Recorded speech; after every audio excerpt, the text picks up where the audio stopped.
बिस्मिल्लाहिर्रहमानिर्रहीम, अस्सलाम वालेकुम। मैं हूँ सलीम खालिक और अपने सोशल मीडिया चैनल्स के ज़रिए आपसे मुखातिब हूँ।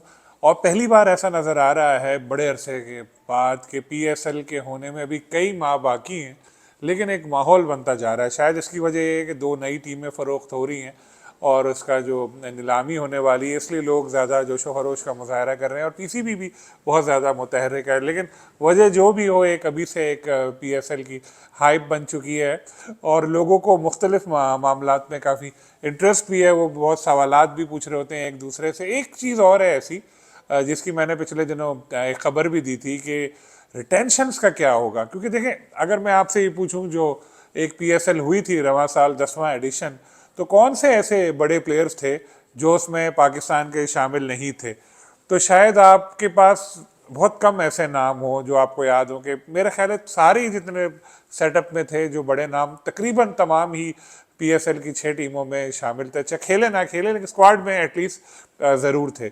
लेकिन अब हो ये रहा है कि अब 2 टीमें बढ़ रही हैं। जब 7th और 8th टीम आएगी तो उसके लिए आपको 30 प्लेयर्स चाहिए।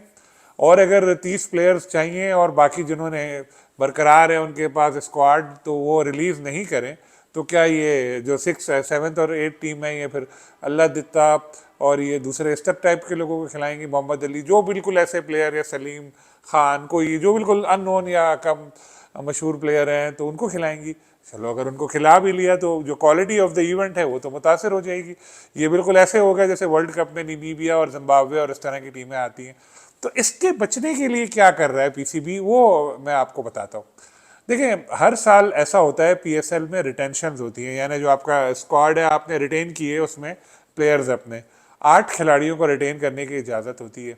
इसी वजह से कई प्लेयर्स ऐसे हैं जिनका आप नाम लो तो आप उनकी फ्रेंचाइज का आपके नाम जहन में आ जाता है, क्योंकि उनकी जो फ्रेंचाइज है हर साल उनको रिटेन करती हैं। 8 प्लेयर एक बड़ी तादाद है, जिसकी वजह से कई प्लेयर्स के नाम, जैसे मैंने कहा, कि उन फ्रेंचाइज के साथ बिल्कुल जुड़ चुके हैं। लेकिन अब कॉम्पिटिटिव इवेंट कराने के लिए ज़रूरी है कि जो फ्रेंचाइज है वो कुछ प्लेयर्स, बड़े नाम अपने रिलीज़ करें, ताकि मुल्की प्लेयर्स इन दो नई टीमों के साथ भी मुंसलिक हों और उनमें भी ऐसे स्टार्स आए कि जो शायकीन हैं उनके साथ भी अट्रैक्ट कर सके, उनकी तरफ भी अट्रैक्ट हो सके। क्योंकि अभी बहुत सारे प्लेयर हैं जिनकी वजह से उनकी टीम की फ़ैन फॉलोइंग भी बहुत ज़्यादा बढ़ जाती है। तो पीसीबी कहता है कि जी इस बार सारी फ्रेंचाइज 3-3 रिटेन करें। कितने? 3। 3 प्लेयर रिटेन करें। पहले कितने होते थे? 8। अब कह रहा है 3, यानी 5 प्लेयर्स कम। जब ये बात सामने आई तो फ्रेंचाइज में तो खलबली मच चुकी है और मीटिंग्स हो रही हैं इसके हवाले से। जूम मीटिंग्स भी हो रही हैं, वैसे ईमेल ईमेल भी खेल रहे हैं आपस में कि भाई ये तो बहुत कम है, हमने तो अपनी टीमें बनाई, हमने स्टार्स बनाए, अब आप कह रहे हो कि उनको छोड़ दो, तो हमारे लिए तो बड़ा मसला होगा। ज़्यादा दूर क्यों जाते हैं, हम लाहौर कलंदर की बात करते हैं कि लाहौर कलंदर के पास कई ऐसे प्लेयर्स हैं जो उन्होंने खुद बनाए हैं। अब जैसे शाहीन शाह अफरीदी को जिस वक्त उन्होंने लिया, कौन जानता था?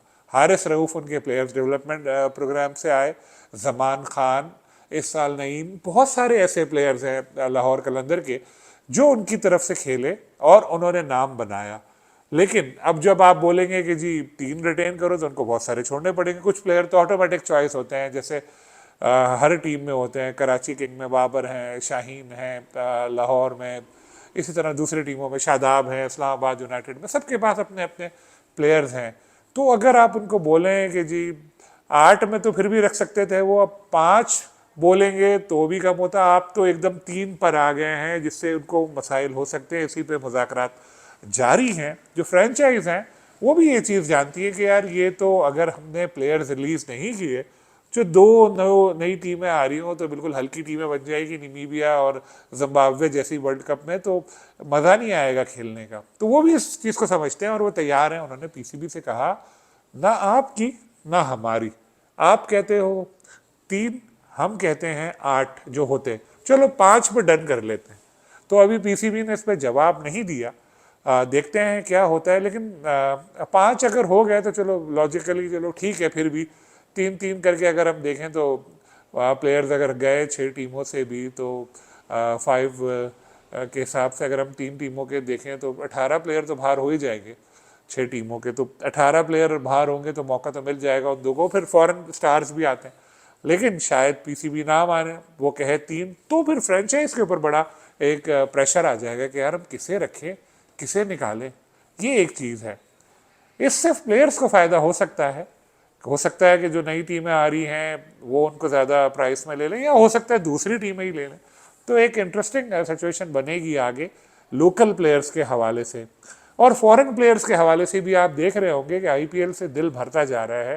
पहले फॉरेन प्लेयर्स बहुत अट्रैक्ट होते थे आईपीएल पे, अभी भी होते हैं, लेकिन आहिस्ता आहिस्ता उनको अकल आ रही है। जैसे डुप्लेसी को आई, मोइन अली को आई, शायद उम्र के एक हिस्से में आके या रिटायरमेंट के बाद या जो भी है, कि आईपीएल के चक्कर में वो अपने 2 महीने इंडिया में उनको रहना पड़ता है। 2 महीने बहुत होते हैं घर से दूर, अगर फैमिली भी साथ हो फिर भी। और फिर सारे मैच आपका खेलना भी यकीनी नहीं होता। कई बार ऐसा होता है बड़े बड़े प्लेयर बाहर बैठे होते हैं जो अपने मुल्क में तुरम खान होते हैं, इंडिया में उनको पैसे दे के बिल्कुल ऐसे बनाया होता है कि खिलाई नहीं रहे, जाओ तुम्हारी जगह नहीं बन रही। तो वो भी एक इंसल्ट फील होती है उनको। ये चीज़ आहिस्ता आहिस्ता उन लोगों को समझ आ रही है। पीएसएल में 2 नई टीमें बढ़ गई हैं, लेकिन दौरानिया फिर भी उसका इतना ज़्यादा नहीं बढ़ाया जा रहा है। डबल हेडर से इसको पूरा किया जाएगा। ये एक देखना होगा कि क्या होता है, लेकिन मुझे उम्मीद है कि इंशाल्लाह इस बार ज़्यादा अच्छे फॉरेन प्लेयर्स भी पीएसएल की जानिब अट्रैक्ट होंगे। 23 मार्च से पीसीबी आगाज़ करना चाहता है। हमारे हवाले से, पाकिस्तान के हवाले से एक हमारा बड़ा दिन है, वहाँ से उससे अभी इस पर बातचीत हो रही है फ्रेंचाइज से। देखें क्या होता है, अभी टाइम है। लेकिन जैसे मैंने कहा कि एक अच्छा माहौल बन रहा है पीएसएल का, हमारी लीग है, हम सब चाहते हैं इसका कामयाब हो। तो देखते हैं रिटेंशन के हवाले से क्या डिसीजन होता है, इंशाल्लाह मैं आपको अपडेट करूँगा।